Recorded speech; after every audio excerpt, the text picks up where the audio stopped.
Welcome back, AP Gov students. Today is Chapter 14 of Keeping the Republic, titled Voting, Campaigns, and Elections. If you don't have Keeping the Republic, it's fine because the content is still going to be the same. I'm going to be going over all the key terms and notes for this chapter to help me get a 5, so I encourage you to take notes along as well.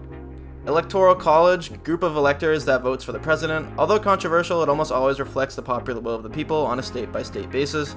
There hasn't been a lot of presidents who won the election without actually having the popular vote. Trump was one of them in 2016, but before that, I don't even know the last one. There's a lot of talk always about the Electoral College being abolished, but I don't think it's ever going to go away. I still think it's a fairly good system for making sure that every state has a somewhat equal say on who the president will become.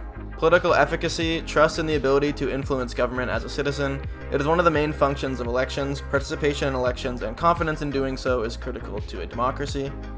Maintaining political efficacy among society is the only way a democracy can really function, because you have to have a people that believes that they can participate in government and that when they participate in government it actually matters. This is one of the reasons why election processes are so important, because it helps to maintain political efficacy. Voting Rights Act of 1965 nationalized certain voting practices. It was critical to eradicating unjust voting practices in states, specifically practices that affect African Americans.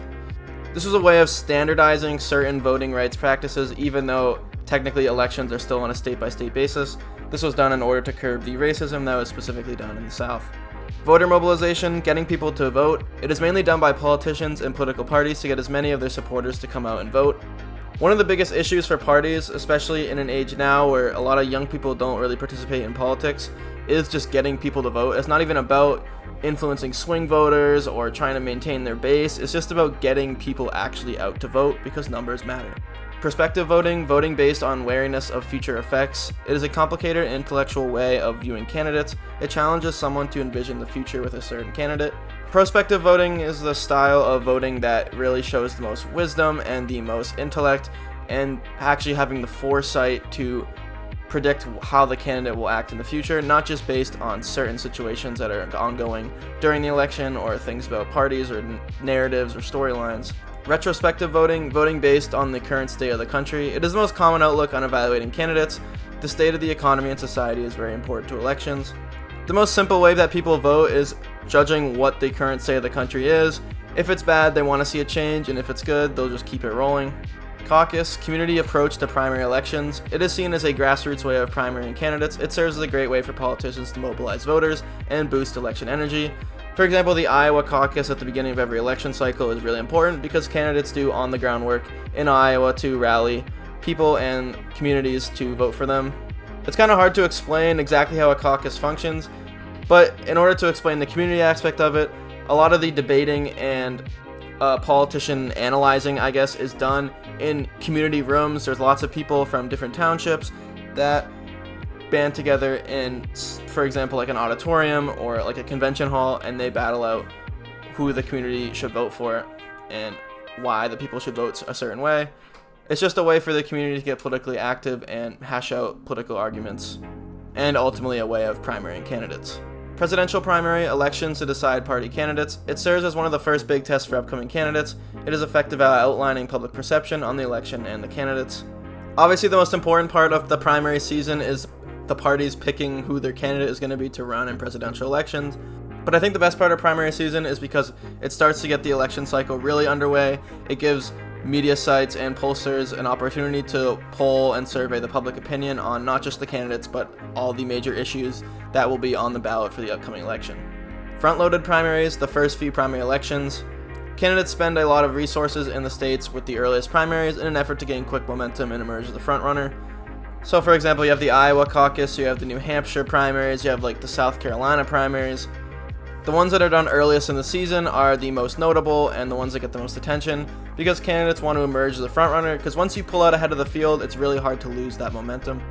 Swing voters, people who do not yet know who they want to vote for. Candidates and parties spend a lot of time trying to influence swing voters.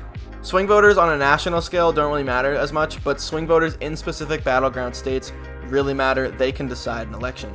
Valence issues mostly everyone agrees on. These issues, though still important, don't have much of an effect on an election.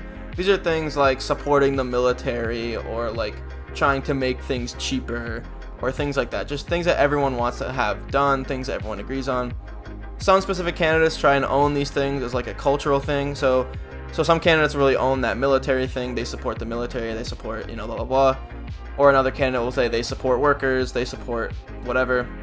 Position issues with two different sides. They become the topic of debate and polls during the election season. Candidate positions on these issues are very important. These are where certain candidates have to take nuanced perspectives on certain issues in order to try and gain those independent votes or those swing voters. Wedge issues that are controversial and divisive. They become key attacking points for opposing candidates. Candidates have to be very careful over how they characterize their position. The divisive issues in the current times are things like Russia and Ukraine, or Israel-Palestine, or the border, things like that. Issue ownership, issues that specific candidates claim expertise over. Candidates try and gain early momentum on specific issues in order to form a strong platform. This kind of ties back to the valence issues, although this can also include things like wedge issues and position issues, where candidates really try and own that almost cultural side of an issue. So for example, Trump has owned that border issue for basically the entire time he's been in the public eye in politics. And then maybe Obama had owned that healthcare issue. And this can even date back all the way to like someone like Reagan, who really owned that tough on the Soviets Cold War policy. Hard money, funds directly contributed by people and groups. It is the most typical form of funding that candidates have at their disposal. It is regulated. Even though it's regulated, there has been some free speech legislation passed that prevents caps on money because money is kind of seen as speech in the courts. So you have people that donate a lot of money to certain candidates. For example, someone like Elon Musk donated like $45 million, I think it was per month even, to Donald Trump's campaign. And then maybe on the Democrat side, you have popular people like George Soros who fund a lot of Democrat campaigns. Not necessarily presidential, but even like House and Senate. Soft money, funds that are largely unregulated and collected by parties. Parties can use the money with total autonomy and discretion, which can be very powerful. So this money isn't directly donated to candidates, but is donated broadly to a party. And these parties can use this money on advertisements and grassroots movements. Issue advocacy ads, advertisements that shed light on particular issues. They can be very powerful depending on the type of information spread. Scandalous and malicious advertising can have the most effect. These ads are paid with soft money usually, made by those political action committees that aren't directly tied to a candidate, but these ads are pretty obvious what side they're on and who they most likely support.